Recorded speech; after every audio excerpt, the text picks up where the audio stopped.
सच्चिदानन्द परब्रह्मा पुरुषोत्तम परमात्मा श्री भगवती समेत श्री भगवते नमः। श्री भगवती समेत श्री भगवते नमः। श्री भगवती समेत श्री भगवते नमः। श्री भगवते नमः। श्री भगवते नमः।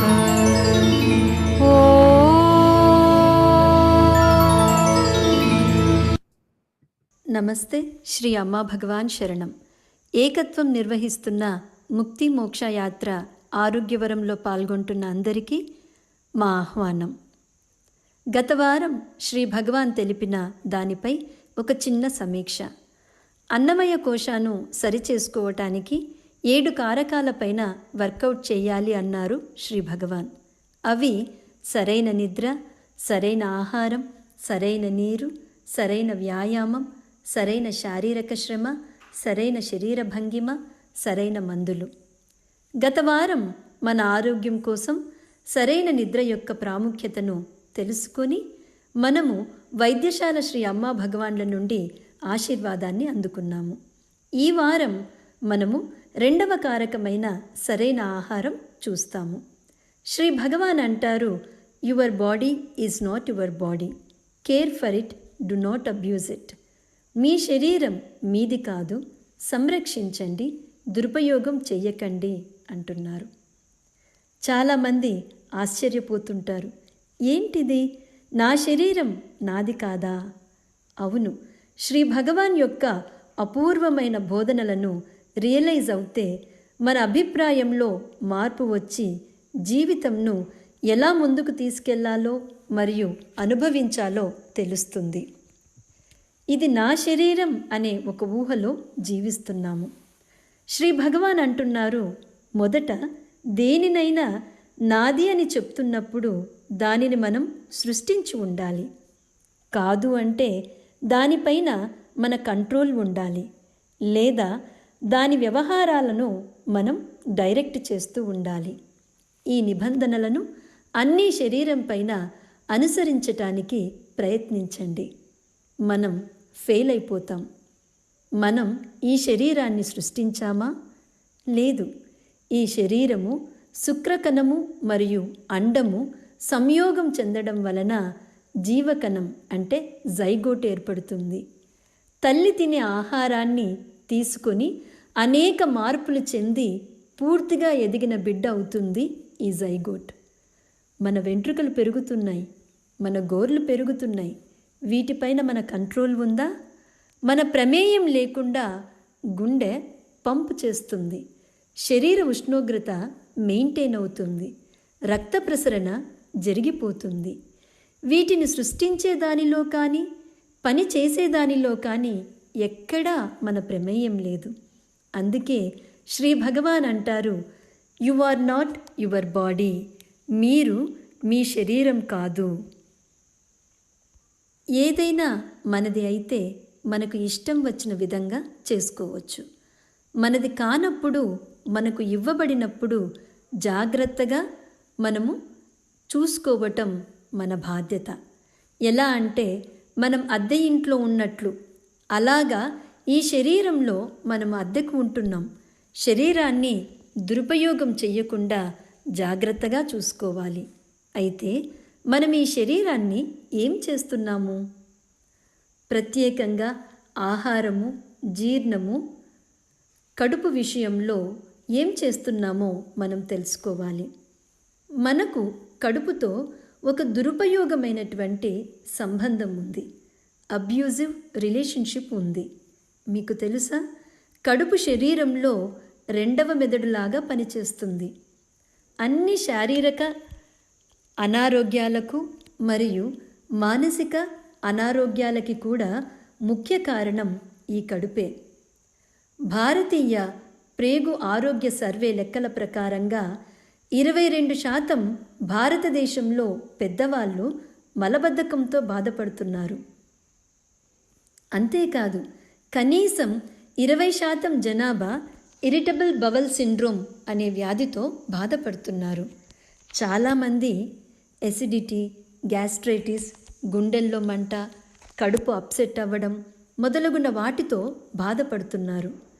మనము కడుపుతో ఒక మంచి బాంధవ్యమును ఏర్పరచుకొని ప్రేమ గౌరవము ఇస్తే మనల్ని మనం బాగు చేసుకున్న వాళ్ళమే కాక దేశాన్ని కూడా బాగు చేసిన వాళ్ళం అవుతాము.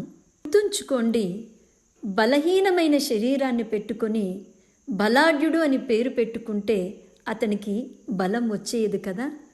అలాగా మన దేశం గొప్పగా ఎదగాలి అంటే మన దేశంలో బలమైన వాళ్ళు మరియు ఆరోగ్యవంతమైన వాళ్ళు ప్రజలు ఉండాలి. ఆహారం విషయంలో చాలా ముఖ్యమైన ప్రశ్నలకి ఇప్పుడు మనమందరం సమాధానం ఇచ్చుకోవాలి.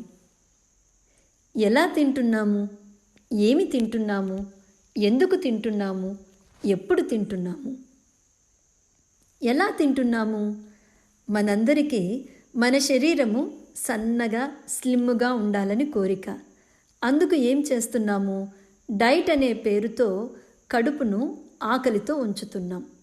కొద్ది రోజులు బాగా కఠినంగా ప్రయత్నం చేస్తాం, తరువాత మళ్ళీ నార్మల్ అయిపోతాం. నార్మల్ అయిపోయి అతిగా తినేస్తాం. జీర్ణరసాలు కడుపులో ఉత్పత్తి అవుతున్న సమయంలో మనం ఆహారాన్ని తీసుకోకపోతే అది ఒక నేరం. అంతేకాదు, కడుపు జీర్ణం చేసుకునే శక్తి లేకున్నా ఆహారాన్ని కడుపులో నింపుతూ ఉంటే అది కూడా తప్పే. కడుపు విషయంలో ఇలాంటి ఎక్స్ట్రీమ్స్కి ఎవరైతే వెళ్తున్నారో అది మనపై మనకుండే అగౌరవము మరియు ద్వేషాన్ని తెలియచేస్తుంది. ఎందుకు తింటున్నాము? మనలో కొంతమంది ఎందుకు తింటున్నాము అంటే సరదా. సినిమాకి వెళ్తే పాప్కార్న్, పెప్సీ ఉండాలి. స్నేహితులతో వెళ్తే పిజ్జా తినాలి, కోక్ తాగాలి. ఇంకొంతమంది ఎలా అంటే జీవితంలో ఒత్తిడి తట్టుకోలేక భయంతోనో బాధలోనో తింటున్నారు. ఆహారం అనేది దుఃఖం నుండి పారిపోవడానికి ఒక మంచి మార్గము అని చెప్పవచ్చు. ఏం తింటున్నాం మనము? ఏదైనా సరే ప్రస్తుతం మార్కెట్లో ఏదైతే ఒక ట్రెండ్ ఉందో లేదా ఫ్యాషనబుల్గా తింటున్నామో అదే తినేస్తాం. మన సర్కిల్స్ ఉంటాయి, కొన్ని క్లోజ్ సర్కిల్స్. వాళ్ళు మన బంధువులు అవ్వచ్చు, స్నేహితులు అవ్వచ్చు. వారు పచ్చి కూరగాయలు తింటే అవే తింటాము, వాళ్ళు సిరిధాన్యాలు తింటే అవే తింటాము, వాళ్ళు పళ్ళ రసాలు తాగితే అవే తాగుతాము. వాటి వెంట మనం ఒక పిచ్చిగా పడి తింటుంటాము, తాగుతుంటాము. చాలా వరకు మన ఆహారపు అలవాట్లు మనం తెలిసి ఎంచుకోవట్లేదు, ఎదుటి వాళ్ళను చూసి ప్రభావితమై తింటున్నాము. ఇదే సత్యం. ఎప్పుడు తినాలి? ఒక లెక్చరర్ ఉన్నారు. ఈమె విపరీతమైనటువంటి అసిడిటీతో బాధపడుతున్నారు. కారణం ఏంటి అంటే ఈమె కాలేజ్లో సెషన్ అయిపోయిన తర్వాత స్టాఫ్ రూమ్లోకి వెళ్తుంది. స్టాఫ్ రూమ్లో ఇంకొక లెక్చరర్ ఎవరైనా ఉంటే వారితో వెళ్ళి టీ తాగుతుంది. మళ్ళీ ఇంకొకరు ఎవరైనా లెక్చరర్ వస్తే వాళ్ళకి అకంపెనీ చేయటానికి మళ్ళీ వెళ్ళి తాగుతుంది. అలాగా రోజుకు ఎన్నోసార్లు టీ తాగడం మొదలుపెట్టింది. ఆ టీ తాగడం ఎక్కువ అవ్వడం వల్ల ఈమెకేమైపోయింది? ఎసిడిటీ అన్నది ప్రారంభమైపోయింది. అందుకే ఎప్పుడు తినాలి, ఏమి తినాలి, ఎందుకు తినాలి, ఎలా తినాలి అనే లక్షణాలు మన శరీరంతో మనకున్న బాంధవ్యాన్ని తెలియచేస్తాయి. ఇది మనం సరి చేసుకునేంత వరకు ఆహారం గురించి మనం తెలుసుకునే జ్ఞానం తిరిగి అది ఒక ఇన్ఫర్మేషన్ అవుతుందే కానీ ఎలాంటి పని చెయ్యదు. అందుకే ఇప్పుడు ఒక చిన్న సాధనను చేద్దాం. అందరూ కళ్ళు మూసుకోండి. కదలకుండా నిశ్చలంగా కూర్చొని శ్వాసను గమనించండి.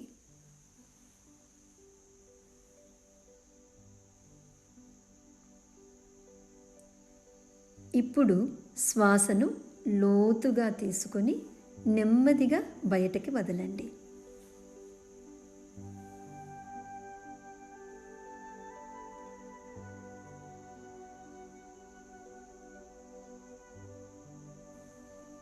ఒక చేతిని కడుపు మీద, మరొక చేతిని మీ గుండె మీద ఉంచండి.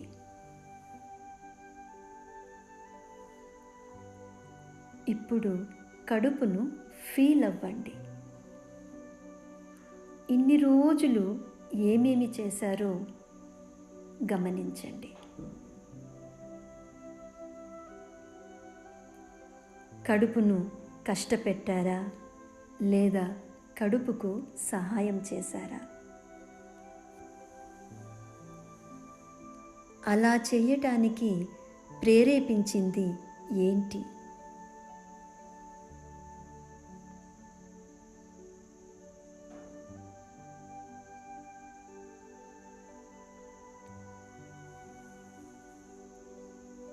ఇన్ని సంవత్సరాలు కడుపును బాధ పెట్టారు కదా, ఇప్పుడు ఏ జాగ్రత్తలు తీసుకోబోతున్నారు?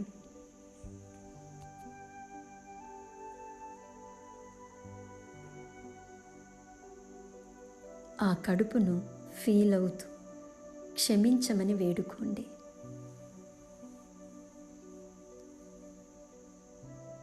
ఇన్ని రోజులు ఆ కడుపు మనకు సపోర్ట్ చేసినందుకు కృతజ్ఞతలు తెలియచేయండి.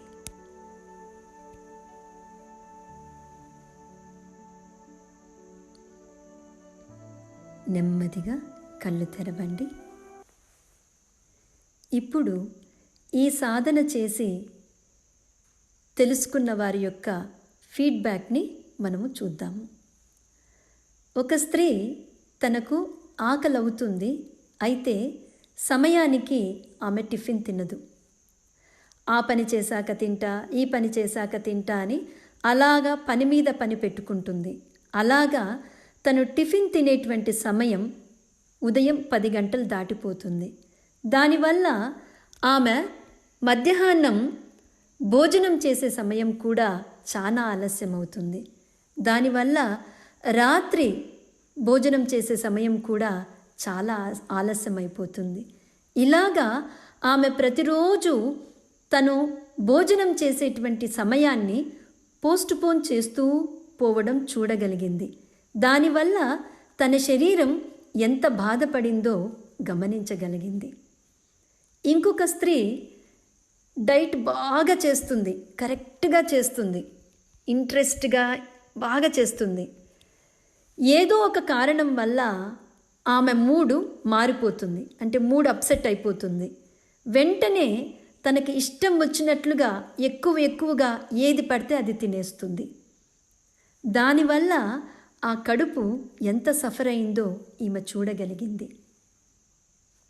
ఇంకొక స్త్రీ, ఈమెకి కాఫీ అంటే ఒక వ్యసనమైపోయింది.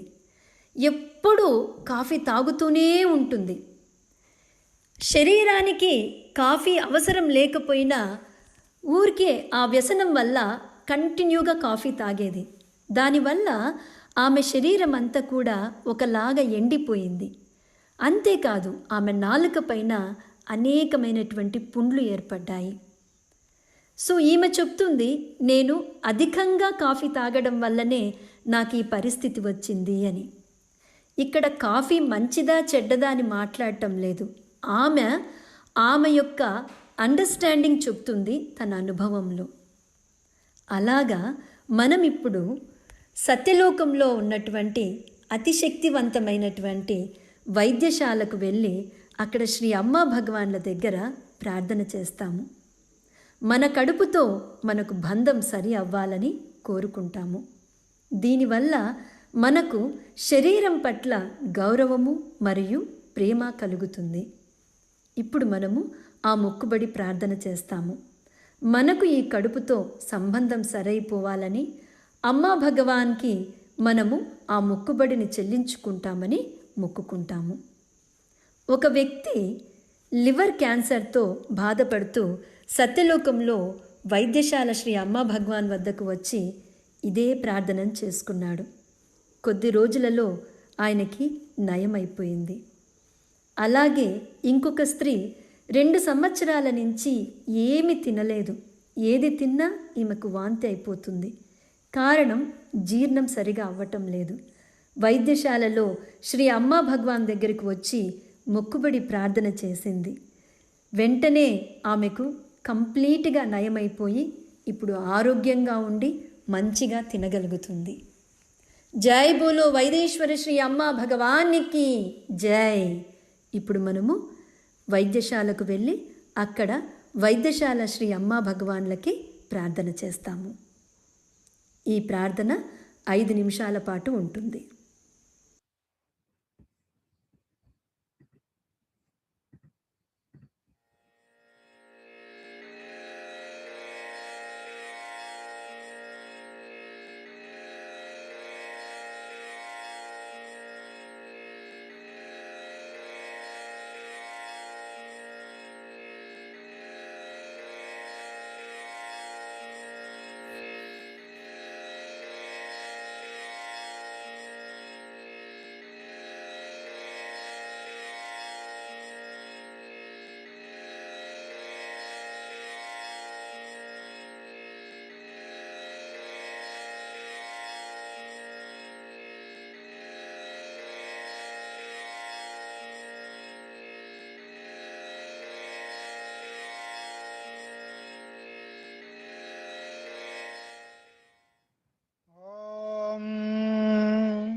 अपैतो मृत्युरमृतन्न आगन्वैवस्वतो नो अभयं कृणोतु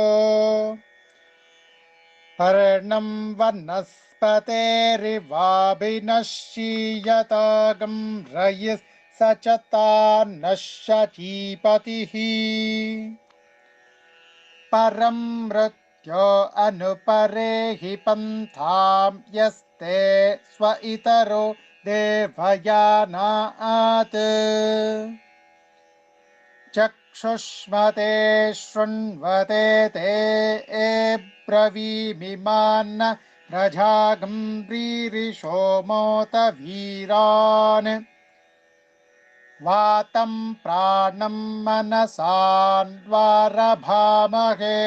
प्रजापतिं यो भुवनस्य गोपाः स नो मृत्योस्त्रायतां पात्वगंहसो जोग्जीवा जरामशीमहि अमुत्र भूयादधयध्यमस्य बृहस्पते अभिशस्तेरमुञ्चः प्रत्यौहतामश्विना मृत्युमस्मान् देवानामग्नेभिषजाशचीभिः हरिगं हरन्तमनुयन्ति देवा विश्वस्येशानं वृषभं मतीनाम् ब्रह्मस्वरूपमनुमेदमागादयनं मा विवधेर्विक्रमस्व शल्कैरग्निमिन्धान उभौ लोकौ सनेमहम् उभयोरलोकयोररुध्याति मृत्युं तराम्यकम् माच्छिदो मृत्यो मावधीर्मा मे बलं विवृहो मा प्रमोषीः प्रजां मामे रीरिष आयुरुग्रनृचक्षसं त्वा हविषा विधेम मानो महान्तमुत मानो अर्भकम् मान उक्षन्तमुत मानवुक्षितम् मानो वदेः पितरं मोत मातरं प्रियामानस्तनुवो रुद्ररीरिषः मानस्तोकेतनये मान आयुषि मानो गोषु मानो अश्वेषु रीरिषः वीरान्मानो रुद्रभामितो वधीर्हविष्मन्तो नमसा विधेमते प्रजापतेन त्वदेतान्यन्यो विश्वा जातानि परिता बभूव यत्कामास्ते जुहुमस्तन्नो अस्तु भयज्ञस्यामपतयोरयेणाम् स्वस्तिदा विशस्पतिर्वृत्रः विमृधो वशी वृषेन्द्रः पुरयेतु न स्वस्थिदा अभयङ्करः ॐ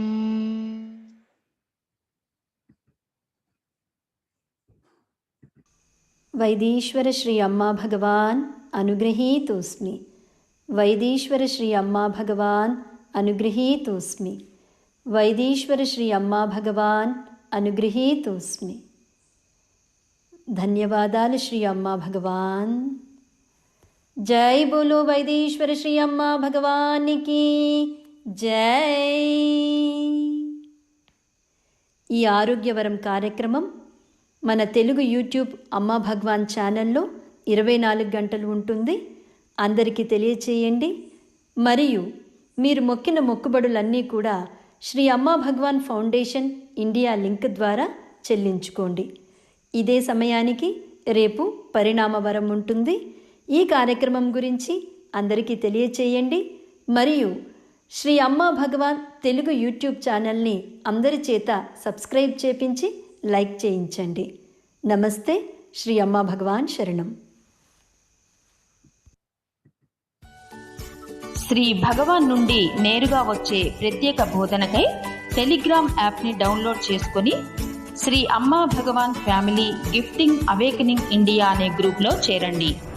రాబో రోజులో జరిగే మా కార్యక్రమాలు ప్రతిరోజు 7:30 నుండి ముక్తి మోక్ష యాత్రలో భాగంగా ఏకత్వం కార్యక్రమం, ఏకంపై టీవీలో ప్రసారమయ్యే కార్యక్రమాలు, హిందీలో ప్రతి ఆదివారం సంస్కార్ ఛానల్లో ఉదయం 9:30 తెలుగులో ప్రతి ఆదివారం టీవీ5 న్యూస్ ఛానల్లో ఉదయం 9:30 తెలుగులో ప్రతి శనివారం మరియు ఆదివారం V3 న్యూస్ ఛానల్లో సాయంత్రం 7:30 యువతకై ప్రత్యేక ప్రక్రియ మేనిఫెస్ట్, శ్రీ ప్రీతాజీచే మరియు శ్రీ కృష్ణాజీచే ప్రత్యక్ష సంభాషణ నవంబర్ 8న. ప్రత్యేక ధ్యానాలకై బ్రీతింగ్ రూమ్ యాప్ని డౌన్లోడ్ చేసుకోండి. యువతీ యువకులైన మీరు ఎదుటివారికి మీ గురించి మీరు ఇచ్చుకునే ఇమేజ్ గురించి మీరు చాలా టయర్డ్ అయిపోయి ఉండవచ్చు, కన్ఫ్యూజ్డ్గా, వరీడ్గా ఉండవచ్చు. ప్రస్తుతం ప్రపంచపు పరిస్థితిలో మీలో చాలా మంది మీ భవిష్యత్తు గురించి చాలా ఆందోళన పడుతూ ఉండవచ్చు. మీ చుట్టూ జరుగుతున్న దానితో మీరు ప్రభావితం అవ్వకండి. ప్రస్తుతం కోవిడ్ సమస్య భవిష్యత్తును కొత్త దిశలో తీసుకుని వెళ్లడానికి జరుగుతున్న ఒక పెద్ద పరిణామం. దానికి మీరే మార్గదర్శకులు. ఈ మహాపరిణామంలో నాయకత్వం వహించేందుకు మీకిది గొప్ప అవకాశం. భారతదేశంలోని యువతను గైడ్ చేస్తున్నప్పుడు మా అనుభవం ప్రకారం యువత యొక్క నిజమైన సామర్థ్యం వృద్ధి చెందాలంటే ఇమోషనల్గా, కల్చరల్గా, ఇంటలెక్చువల్గా వాళ్ల తలలో పట్టిన బూజు ముందుగా శుభ్రం కావాలి. అందుకే ప్రత్యేకంగా యువత కోసం మేము ఇంటెలిజెన్స్ మేనిఫెస్ట్ని క్రియేట్ చేశాం. మీరు మమ్మల్ని అసలు ఇంటెలిజెన్స్ అంటే ఏమిటి అని అడగవచ్చు. మా ప్రకారం ఇంటెలిజెన్స్ అంటే త్వరగా జ్ఞాపకం తెచ్చుకోవడం, స్మార్ట్గా ఆన్సర్ చేయడం కాదు. అది చాలా లిమిటెడ్ డెఫినిషన్. ఇటువంటి ఇంటెలిజెన్స్ను త్వరలో ఆర్టిఫిషియల్ ఇంటెలిజెన్స్ టేక్ ఓవర్ చేస్తుంది. ఇంటెలిజెన్స్ అనేది మరింత గొప్ప నిర్వచనాన్ని కలిగి ఉంది.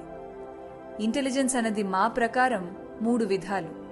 చెప్పాలంటే అవి మానవ శరీరంలో పరస్పర సంబంధం కలిగిన మెదడుల జాగృతిగా మేము చూస్తాము. మొదటి మెదడు గట్ బ్రెయిన్. ఇది సహజ స్వభావానికి, ఇన్స్టింక్ట్కి స్థానం. సేఫ్టీ, డేంజర్, రైట్, రాంగ్, ముందు వెనక ఏం జరుగుతుందో చాలా త్వరగా ఇది సెన్స్ చేస్తుంది. రెండవ మెదడు హార్ట్ బ్రెయిన్. ఇది ఇంట్యూజన్కి స్థానం. మీ సహజ స్వభావానికి తగినట్లుగా మీరు రైట్ చాయిసెస్ తీసుకోవడానికి ఇది మిమ్మల్ని గైడ్ చేస్తుంది. ఇది మీరు సరి అయిన మనుషులతో సరి అయిన బాంధవ్యాలు ఏర్పరచుకునేలా చేస్తుంది. మీ మూడవ మెథడు మీ యొక్క క్రేనియల్ ఇంటెలిజెన్స్. ఇది మీలో ఉన్న జీనియస్తో కనెక్ట్ అయ్యేలా చేస్తుంది. మీలో ప్రతి ఒక్కరికి ఈ సమయంలో భూమిని కాపాడడానికి అవసరమైన పుట్టుకతో వచ్చిన తెలివితేటలు ఉన్నాయి. మీ క్రేనియల్ ఇంటెలిజెన్స్ చెలించకుండా స్థిరమైన ఏకాగ్రతగా, వేగంగా అర్థం చేసుకోవడంలాగా, సులువుగా జ్ఞాపకం తెచ్చుకునేలా, చిన్నాభిన్నమైన ఆలోచనలను ఒకే త్రోవకు తెచ్చే క్రియేటివిటీ, ఇలా కొత్త విషయాలను కనుగోవడంలా ప్రకటమవుతుంది. ఈ 3 రకాల ఇంటెలిజెన్స్ మీలో అవేకన్ అయినప్పుడు క్వాంటమ్ ఫీల్డ్ ఆఫ్ ఇంటెలిజెన్స్ లేదా డివైన్ మ్యాట్రిక్స్తో ఏకం మీరవుతారు. కృష్ణాజీ, నేను మీతో సంభాషించేటప్పుడు మీలో నాటుకుని ఉన్న కొన్ని తప్పైన అభిప్రాయాలను తొలగించి మిమ్మల్ని శాస్త్రీయ జ్ఞానము, దైవిక ప్రక్రియల్లోకి తీసుకుని వెళ్తాం. ఇది మేల్కోవడానికి సమయం. ఇది పైకి లేవవలసిన సమయం.